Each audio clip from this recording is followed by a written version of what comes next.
முன்னம் தோன்றிய நிலத்தில் மிகிழ்த்தவர், மூத்த தமிழ் மொழிக்கு உணர்வில் மூத்தவர்,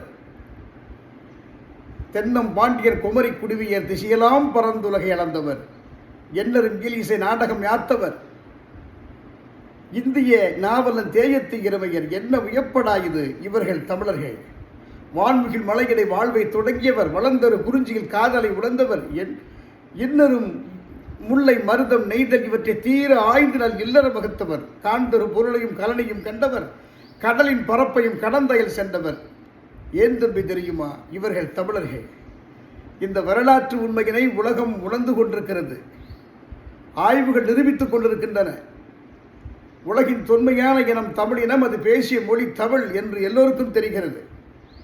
உலகில் தோன்றிய மிக தொன்மையான மொழிகளில் மிக தொன்மையான மொழியாக, இலக்கிய இலக்கண வரம்புகளோடு நிரம்பி இருக்கிற உயர்ந்த மொழியாக தமிழ் இருக்கிறது என்பது எல்லோருக்கும் தெரிகிறது.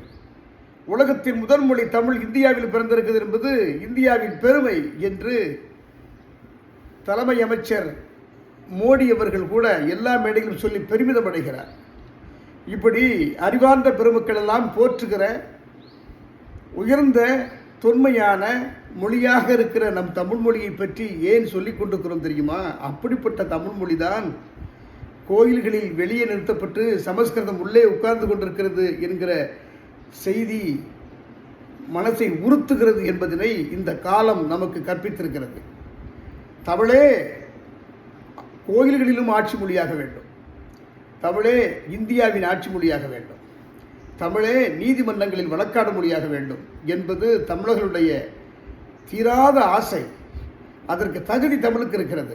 அதை நடைமுறைப்படுத்துவதற்கு நினைவுபடுத்துவதற்காக, அதை நடைமுறைப்படுத்துவதற்குரிய சாத்தியக்கூறுகளை அவர்கள் பெற்றுக்கொள்வதற்கான நெருக்கடியை தருவதற்காக தமிழர்கள் உணர்வோடு இழந்திருக்கிறார்கள். இப்போது தமிழ் கடவுள் முருகனுக்கு தமிழிலே குடமுழுக்கு விழா நடத்தப்பட வேண்டும் என்கிற குரல் ஓங்கி ஒலித்துக் கொண்டிருக்கிறது.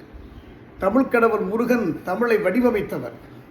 சரம் என்றால் மூச்சு, சரவணன் என்றால் மூச்சை வயப்படுத்தியவர். உடம்பு அழியாத தன்மையை பெற வேண்டும் ஆன்மாவைப் போல. அப்படியானால் அது என்றும் இளமையாக இருக்கிற வித்தையனை கற்றுக் கொடுத்தவர் முருகன்.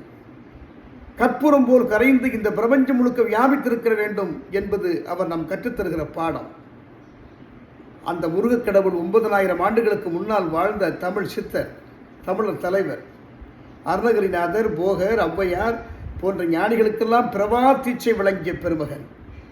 அப்படிப்பட்ட நடைமுறைக்கு சாத்தியமான தமிழர்களின் முன்னோனாக இருக்கிற, நம்முடைய தலைவராக இருக்கிற, கடவுளாக இருக்கிற தமிழ் கடவுளுக்கு நடத்தப்படுகிற குடமுழுக்கு விழாவும் வழிபாட்டு முறையும் கூட இன்னொரு மொழியில் இருக்கும் என்று சொன்னால் தமிழர்கள் எவ்வளவு பெரிய ஏமாளிகள் என்பதனை